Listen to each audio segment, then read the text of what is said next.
Thank you for clicking on this video. Right below this video, you can click like, share, subscribe. It's amazing how much that helps me on this channel. And then if you are interested in making a financial contribution or becoming a monthly donor, down in the comments section, you can click on my Patreon page. You can also reach out to me through our post office box or email address. It's also in that same paragraph. Thank you to all of you who are supporting in any way the content, the talks, and the music on this YouTube channel.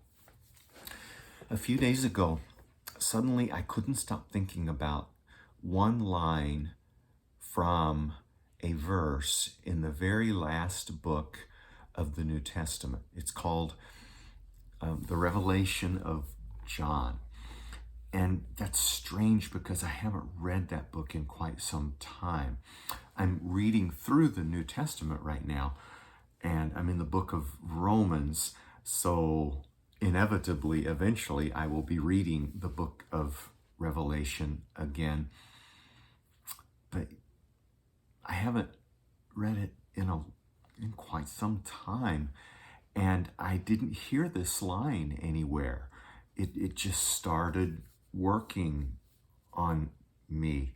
And I've learned that when that happens, pay attention, be alert, because God's Spirit is nudging me in some way. So I want to talk about that line, and I'm really excited to fill you in on what God's been saying to me from this one line. But let's start with the wide-angle lens before we go to the zoom lens. The book of Revelation is an apocalyptic book. It is a prophetic book, a visionary book. Lots of symbols in this book. And it was a prophecy with immediate implications and far off implications.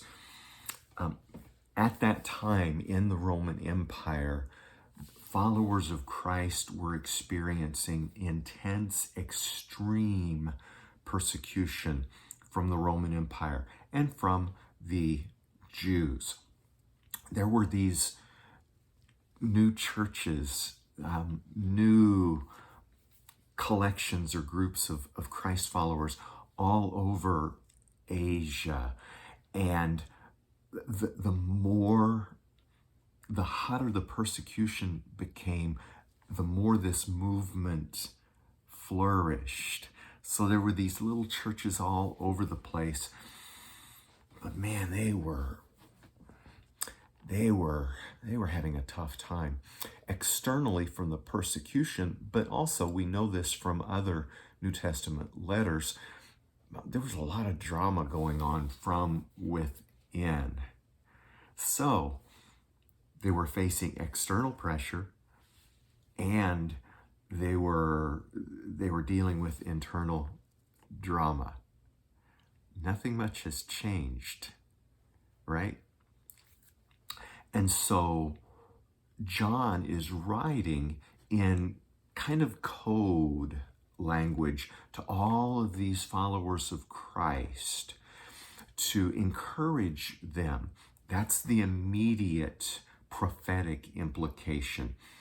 The far off implications are more for us.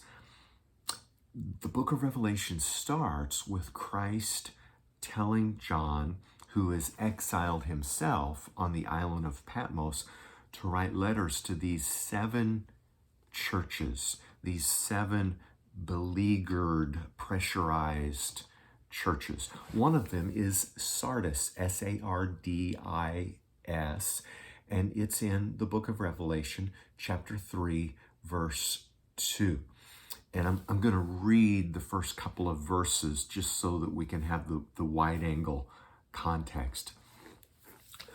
Write the following to the messenger of the congregation in Sardis and the 7 stars.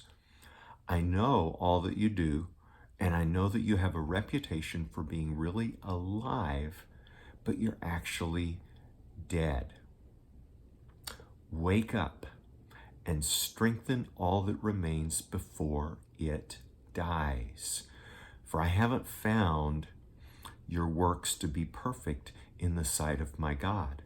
So remember all the things you've received and heard, then turn back to God and obey them.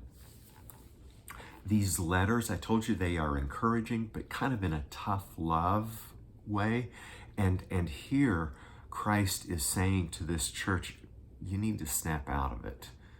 And you need to do that sooner rather than later. Now, the line that I can't stop thinking about is in verse 2. Wake up and strengthen all that remains before it dies. Let's go through that kind of word by word, and I'll explain to you what it means in New Testament Greek. The phrase wake up means, in one of the things it means is to recover from a trance or a stupor, to come to your senses, to snap out of it, really to wake up in that way. It's also used in the book of Acts, chapter 12, verse 11. Peter has been arrested because he keeps talking and acting like Jesus, and he's in prison. The church is praying for him, and all of a sudden an angel appears to him and miraculously delivers him. Peter assumes that this isn't really happening, that it is a vision. Well, the angel delivers him, and then the angel leaves him. And in verse 11 it says, Peter came to his senses. He kind of snapped out of it, and he realized, whoa, this really happened. Not sure he said whoa, but yeah, this really happened. So it means to come to your senses, to snap out of it. I grew up fighting, and for a long time I was a fan of boxing. Not so much anymore, but I used to follow it very, very closely. And sometimes in a fight, I would see one of the boxers just drop his hands. And he was punch drunk, that's the phrase. He had been hit so many times that he had been kind of lulled into a punch drunk stupor and was basically defenseless. And of course they would stop the fight immediately. That's kind of what this means. It's when we become, for one reason or another, because of what's happening on the outside of us, happening to us, or what's happening in us, we become oblivious to reality. So wake up and strengthen. That word means to stabilize, to fortify, to reinforce. Wake up and strengthen all that remains before it dies. The word dies means to decay or to rot or to wither. You might be familiar with the phrase use it or lose it. There's that implication here. In the J.B. Phillips translation, it reads this way: now wake up, strengthen what you still have before it dies. And in one of my favorite translations called The Voice, it reads this way: wake up from your death sleep and strengthen what remains of the life you have been given that is in danger of death. For I have judged your deeds as far from complete.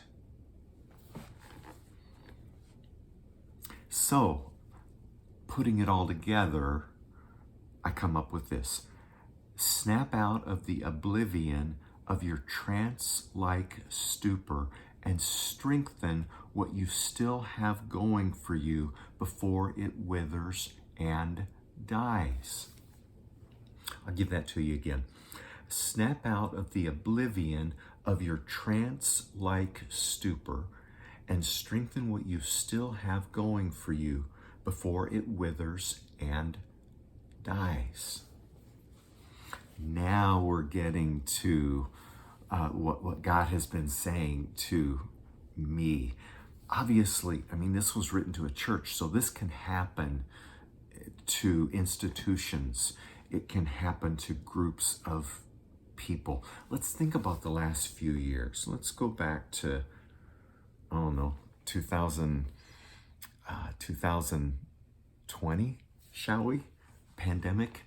And even before that, I mean, just so much has been going on in the world, in our country, violence, and then stinking pandemic and lockdown. We've lost a lot of ground in so many ways. Churches have been struggling, but really all of our institutions have been and are struggling. Everything has changed. And look at what's going on economically now. And we've lost ground. Maybe you've lost ground personally. I don't know. Physically, emotionally, mentally, spiritually, socially, financially, vocationally. Maybe you've lost some ground in recent years.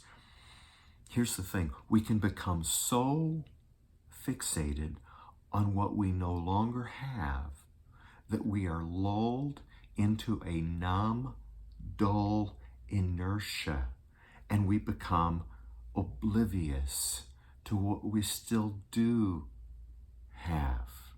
We're kind of phoning it in. That's probably a dated expression. We can become so fixated on what we can no longer do that we are lulled into a numb, dull inertia, and we become oblivious to what we still can do. And it really takes the form of an absence-informed perspective or an absence-informed spirituality instead of a fullness-informed perspective or a fullness-informed spirituality. I think God's been saying this to me through this one line because that's kind of happened to me. Because of all my health issues, I've lost some ground. I've lost some capacities. There are some things that I don't have going for me anymore. And there are some things that I can't do anymore. And I expend a lot of bandwidth, time-wise and energy-wise, just managing symptoms. And I think I've been lulled into a kind of oblivion. And I hear God saying to me, snap out of it. Because I haven't changed. God is saying that to me. I haven't changed. Jesus Christ is the same yesterday, today, and forever. That's from Hebrews chapter 13. And so I'm making some big adjustments. I am snapping out of it. And I'm choosing to be powered by gratitude and relinquishment. I'm letting go of what I can't control anymore. And I'm really, really grateful for what God continues to give to me. I'm not going to let the fight be knocked out of me. How about you? Have things been going on around you or inside you that are really, really difficult? Has the fight been knocked out of you? Have you somehow been lulled into a sleep-like state when it comes to what God is still up to in you and around you? When it comes to this talk, swallow the meat and spit out the bone. Take what applies to you and go with it. And I've also been thinking about a bit of a parallel passage in the book of Isaiah. That's in the Hebrew scriptures. It's Isaiah chapter 40, verses 29 through 31. Ironically, Isaiah was writing at this time to the Jewish people who had been conquered. They had been exiled. They were just soaked up into the Babylonian Empire, enslaved, basically. Kind of like a lot of these New Testament congregations. The fight had been knocked out of them. And here's what God said to them, and really is saying to you and to me. And I invite you to receive this as a companion to wake up and strengthen all that remains before you lose it. Hear these words. God gives power to the weak and strength to the powerless. Even vibrant young people stumble, and young people in their prime crash and burn.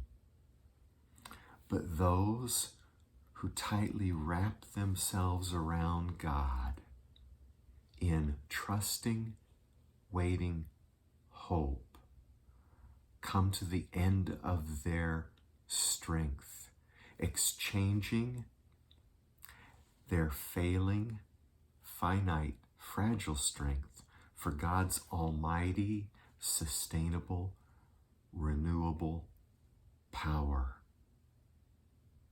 They will soar high on wings like eagles. They will run and not get weary. They will walk and not collapse. Giving in, giving out, giving up.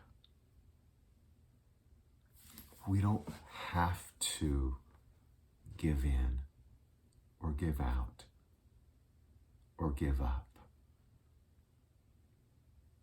God is alive and well. God's still up to something in you and in me and in us. Grace and peace.